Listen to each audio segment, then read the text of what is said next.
game. And remember, I told you, I said after the Ravens lost, I was like, I think the season's about done. And then I, kind of maybe tempered my panic a little bit. But now, last week I said the season was done. Now the season is really done. I think it's time for all the Vikings fans out there to look ahead to 2026 and what that team will possibly have to offer. It's going to be a very interesting offseason for the Vikings coming up. But as of right now, if we're talking about this team right now, this is about as bad of an offense as it gets, and I'm not sure how it's going to get much better. And that's one of the things we've been talking about over the last few weeks with J.J. McCarthy. It's more so, okay, I can accept the lumps he's got to take in the league and the minimal amount of starts he's had in the league so far, but I need to see improvement week after week after week. I'm not seeing any improvement, and I know I've been on record on this podcast saying I need to give a rookie in the NFL, I think, somewhere in the 8 to 9 game range to really give a fair analysis of how he possibly could fare as a pro. But I'm not seeing the progress on a weekly basis from J.J. McCarthy. That's the alarming part for me. Go ahead, Ahmad. I have no optimism left. And honestly, is there something to look forward to this offseason? Because General Manager Kwesi Adolfo-Mensah has been absolutely terrible at drafting. You gave away some draft capital to bring back Adam Thielen, who's been pretty much useless this year. I'm pretty sure he has more drops than catches. I don't know where they go. You paid a lot of older guys a lot of money. Right. Guys who have not lived up to their contracts. There's no optimism for me. I don't know where they go. They're a dumpster fire right now, unfortunately, and it doesn't seem like a fire extinguisher is anywhere close by. I know. I'm just repeating myself. I'm just saying the same thing. You went into this year all in on a rookie quarterback, yet you went out and spent like a team that thought they could win a Super Bowl. One of the most expensive rosters. Yeah, $300 million they spent. We heard on the Fox broadcast today in the offseason to get this team over the top, to fix the lines. That's all we needed. And then you do not go into the season with a capable backup. And I've said it 1,200 times. I'm sorry, but it just blows my mind that you let all of that talent leave. You had quarterbacks begging to come here. No, we're good. We're good. We got this. And it's fine. J.J. McCarthy may be the greatest quarterback in NFL history in 2 years. But you can't throw away an NFL season. This is not a developmental league. Yeah. You got it. Fine. He can work out at TCO all week long. But somebody else has got to be in there because the team, the defense, right, you played before, you get into self-preservation mode when you're getting killed, or you don't think you have a legitimate shot at winning the game. I'm not going to go in there and bust my head knowing that, why? So I stop them for 3rd and 1, and then they punt to us, and we give it back in 3 plays. I guarantee you some guys are already thinking about their off-season vacations and where they're going to be booking their brochures are starting to arrive at TCO right now. It's building up right now. Bahamas, yeah. It's tough, man. I mean, you just think about guys like Jordan Addison, Justin Jefferson. Like, you're talking about, like, J.J. McCarthy's development will kind of, like, hinder their, I won't say their contract talks, but in years, to come. But it's like, they look at these years, and there's no asterisk that says, like, well, J.J. McCarthy was really bad. We'll take that with the grain of salt. It's like, no, you didn't. Your numbers were this, and that's how teams negotiate. That's how you get paid. And so you feel for Justin Jefferson. He's had over 1,000 yards, and every year he's been in the NFL. That's in jeopardy this season. Right. He's a Hall of Famer. He's going for NFL records that many thought were not possible. And now, if he has this season continue to going where it is, where he's catching 45 yards, 60 yards a game. How many did he have today? I don't even know. Let's see. I Can't know be much. It was under 50 today. Yeah. I'm pretty sure that's what he ended up with. It was 47 if I'm not mistaken. But Justin Jefferson, 4 catches for 48 yards on 6 targets. Let me see this. That's tough because I think for the season he's under 700 total. And you have 6 games remaining, and based on this average, I mean, okay, he has 747 yards this season, so he's on pace to get to that 1,000 yard mark. He's mark, looking for 2,000. He's looking to set NFL records. Well, not with this offense. It's not going to happen right now. And the other interesting thing, especially about this game, we're in Week 12, and this was the first game that this Minnesota offensive line has been healthy from left to right. And they didn't even make it through. They didn't even make it through. They lost the entire left side of the line as Christian Darrisaw and Donovan Jackson both left the game with injury. J.J. McCarthy was still sacked 5 times, pressured a lot more. That interception, that first interception that he threw, he was under duress. His arm got hit or the ball got hit as he was releasing. It resulted in an interception. So, all the investment that you made along the offensive line, it took until week 12 for them to be completely healthy from left to right. And in the first half, it didn't look too bad. They looked like they were running the ball pretty efficiently in that first half. Yeah, they had a great half running the ball. And this is where I'm starting to wonder, and listen, I think Kevin O'Connell is a brilliant offensive mind. I think he's a great coach. I don't think Kevin O'Connell is in any danger by any means, and nor do I believe he should be. But I'm starting to wonder if Kevin O'Connell is refusing to swallow a little bit of pride because he's insisting the offense looks like one thing, and it absolutely is not working. Do you put an extra tight end there? Hell, do you put an extra offensive lineman in there and just go to ground and pound football? Why would that suddenly be a bad idea? Because your quarterback clearly cannot get it done, and you're constantly putting him in a position to where he's not getting it done. Now, not all of that falls on Kevin O'Connell. J.J. McCarthy's got to make the passes that are there for him. He did that a little bit here today. But once again, the second interception that he had, once again, I have never seen a quarterback on a consistent weekly basis put the ball about 3 feet over his wide receivers' heads. Right. He does it on a consistent basis Yeah. every single week. Where are the mechanics? Where's the coaching to get him ready to go? Because we are seeing consistent mistakes being made week after week, not improvement. And that's why I'm starting to hit the panic button a little bit on J.J. McCarthy, because by this point, even though it's only been 6 games, by this point, I thought I would have seen improvement. And then the moment Miles Price had that ball hit him in the back on a punt return, right then and there, before the Packers even scored a touchdown, right then and there when they fumbled it away, I said, this game is over. This game is over, because you cannot count on this offense to overcome a double-digit deficit right now. You can't. It's impossible. Yeah, Miles Price with some costly mistakes week after week in the return game. Well, what is that? I mean, that's 3 straight weeks now that special teams has put the Vikings in a bad spot. You had the kick return last week after they took the lead against the Bears, where they just had a huge return. Yeah. Got them into field goal range today.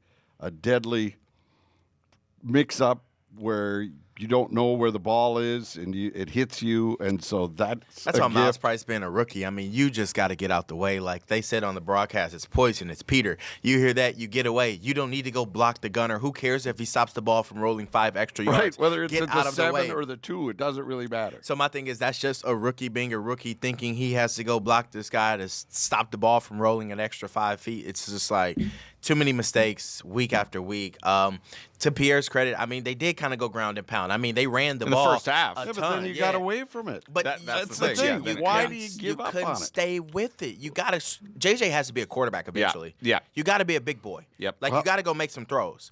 And so it's like you can only run the ball so well, but then when you run on 1st and 2nd down and you're faced with 3rd and 6 and you need a pass and they're teeing off on you because they know a pass is coming, Yep. you can't protect your quarterback in that situation. So I think Kevin O'Connell is letting the outside noise get to him, because we've seen Kevin O'Connell be aggressive on 1st downs or 2nd downs and then get into those 3rd and 1s. Now he's like, all right, you guys want to run the ball? Cool. We're running on 1st and 2nd down. All right, 3rd and 6, can't complete a pass. That's not my fault. Like, you know what I'm saying? So it's like, Guys are supposed to do their jobs, Exactly. as he's saying. Guys are supposed to do their jobs. so it's like, where do Yeah. you go? Yeah, well, and then you had the 3rd and 1, and then you come up with a trick play, a direct snap to T.J. Hawkinson. Yeah, that was bad.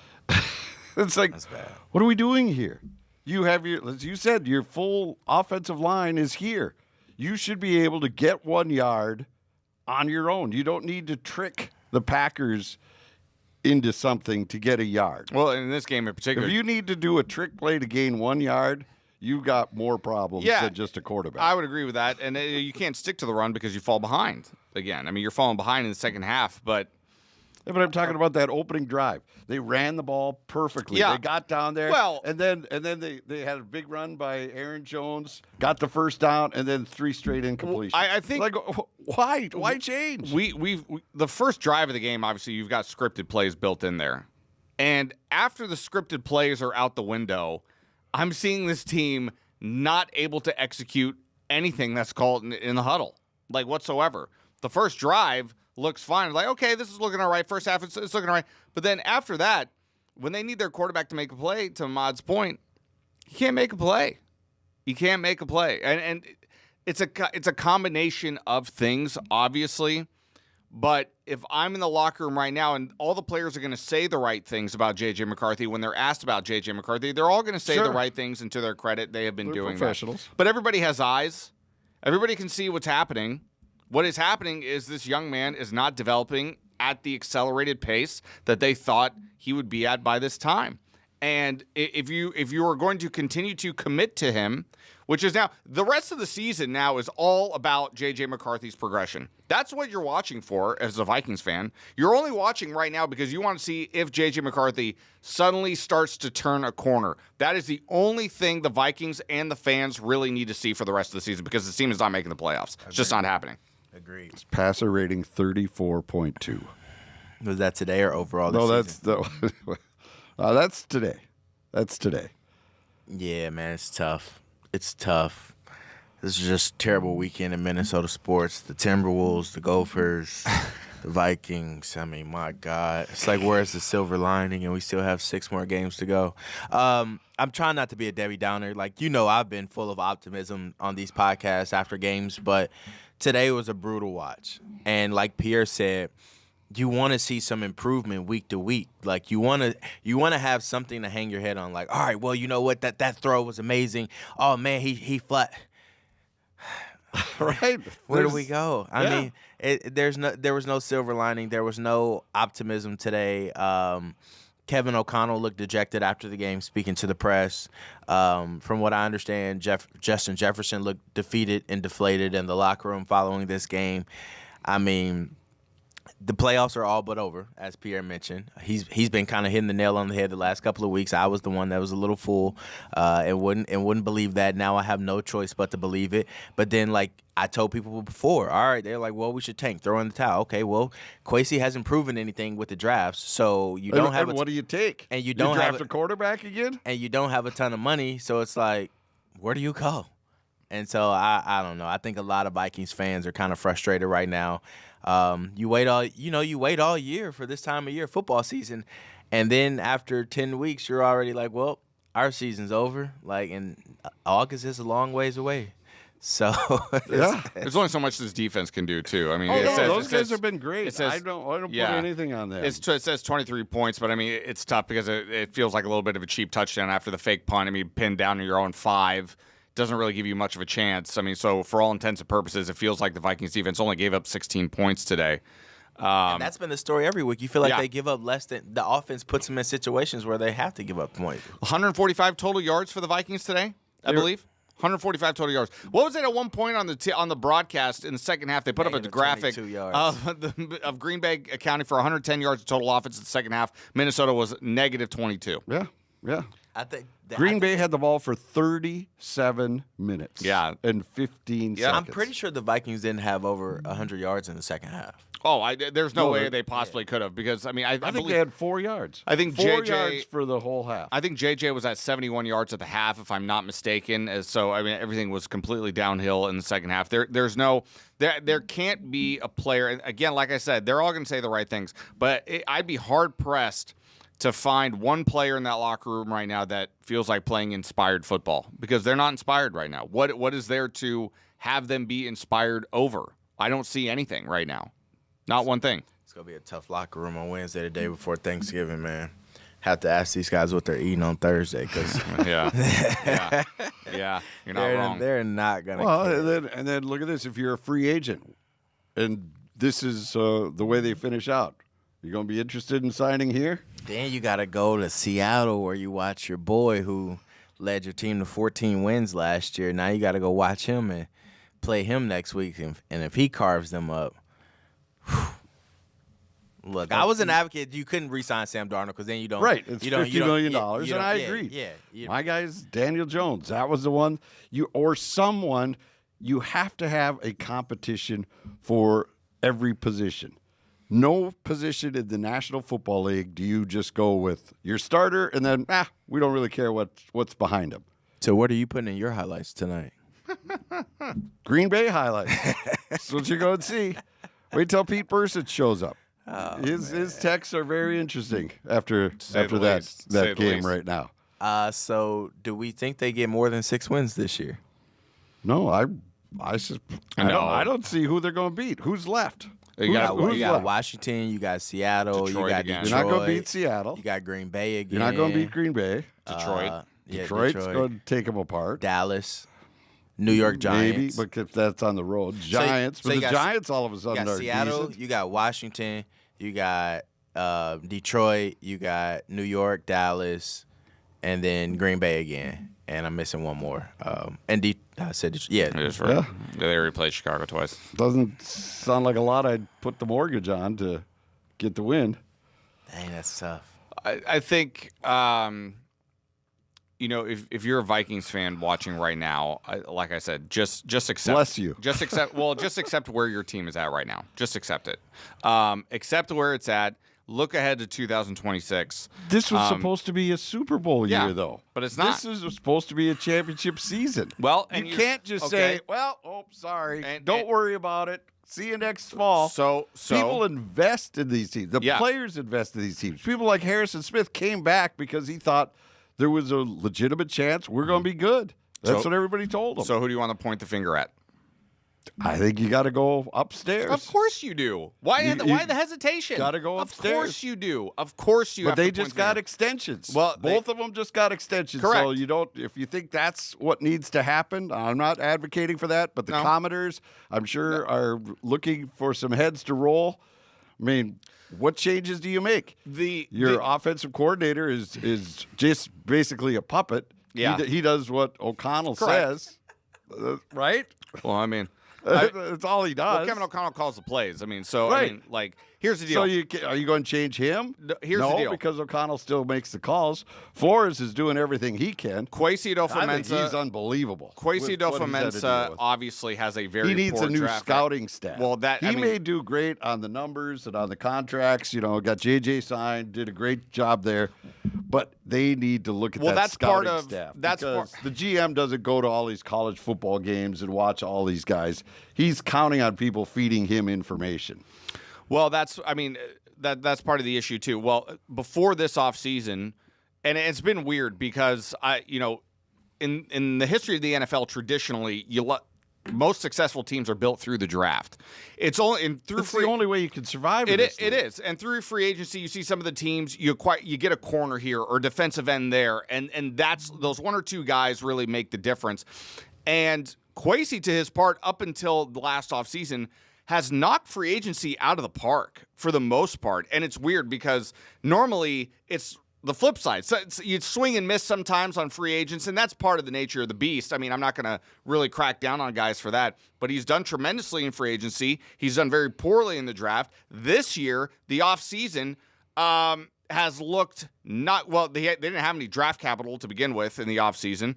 Free agency wise, meanwhile, at the time, it looked like they were making moves in terms of, like you said, in the trenches, offensive, defensive line. These look like veteran guys that could come in and help this team right away. That has not worked. So that's the first swing and miss really in free agency that I've seen from Kwesi Dofomensa. So I'm not going to sit here and try to put his head on a spike for one bad free agency, but it does set them back. And yes, there have to be consequences for what you do if your team gets set back. Obviously, there's not going to really be any consequences because, like you said, the Will family has signed both of those guys to extensions, and I would imagine they don't want to pay two guys to not work for them. Right.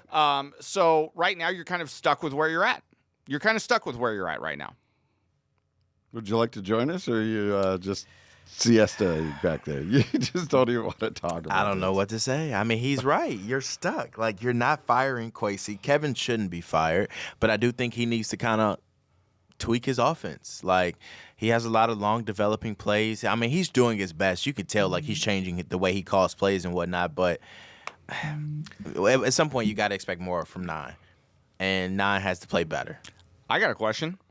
What happens when, I'm not going to say if, but when, I mean, of course, the lawsuit has something to do with it. What happens when Brian Flores becomes head coach somewhere else? That's not happening ever again. Oh, no, I disagree entirely. Once that lawsuit gets taken care of, he will absolutely – if Brian Flores was offered an opportunity to be a head coach of a football team in the NFL, he would absolutely take it. He would absolutely take it. I think this league colludes, like, no None one other. else. I don't disagree.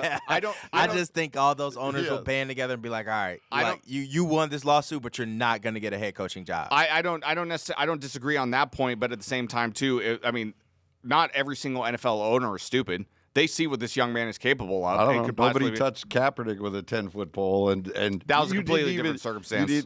Same thing. You went against the league. He went against the league. You go against the league.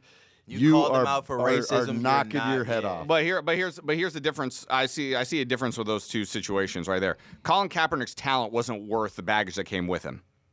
Brian Flores can run a football team.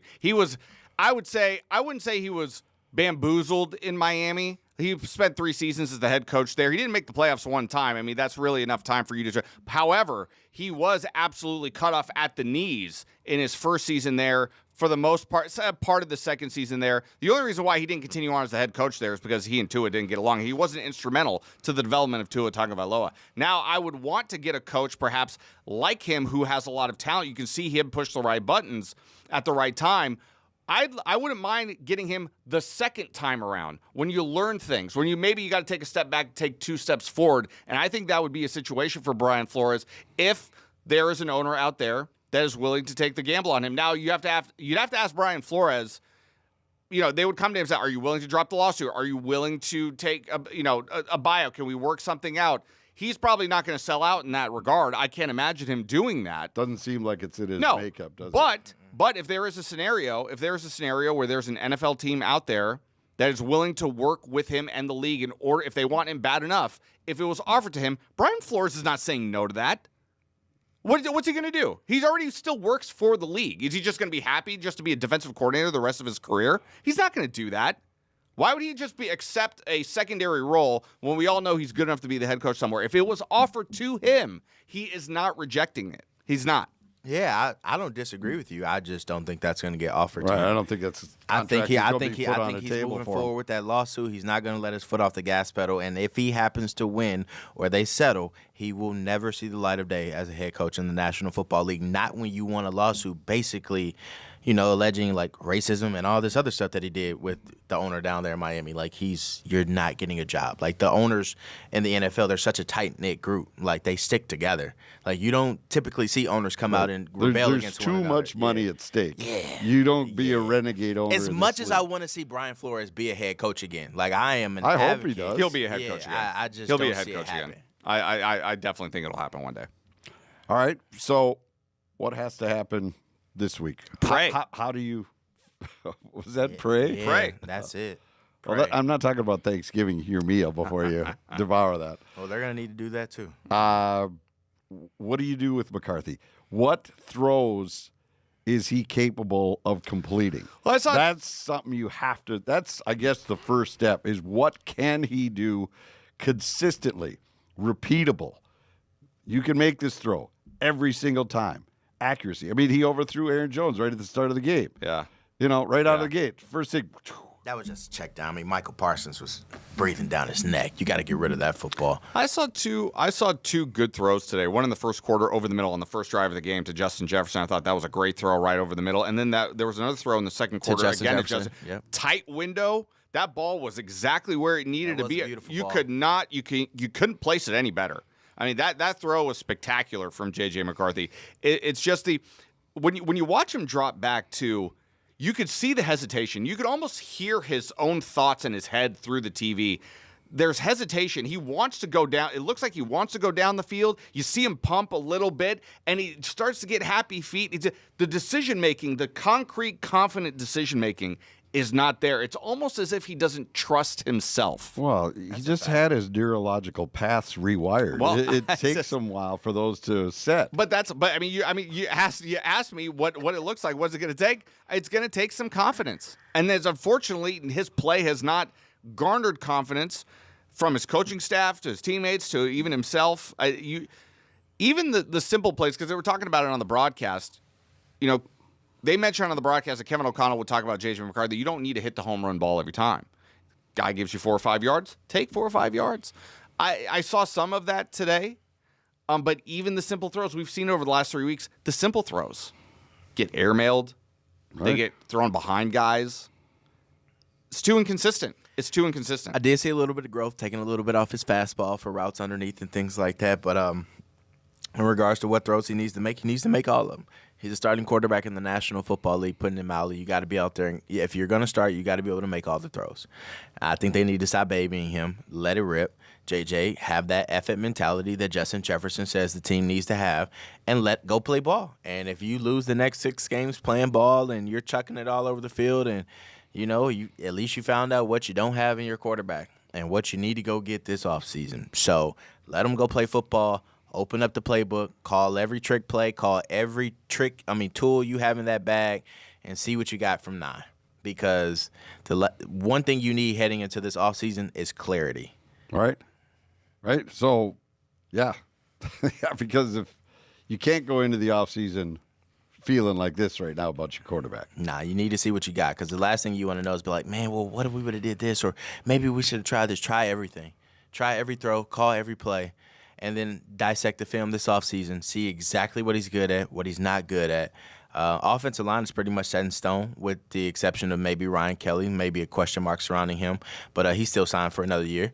Jordan Addison, Justin Jefferson, they're here for another year. Jalen Naylor's here for another year. TJ Hawkinson's probably gone after this year. They're probably going to dump that salary.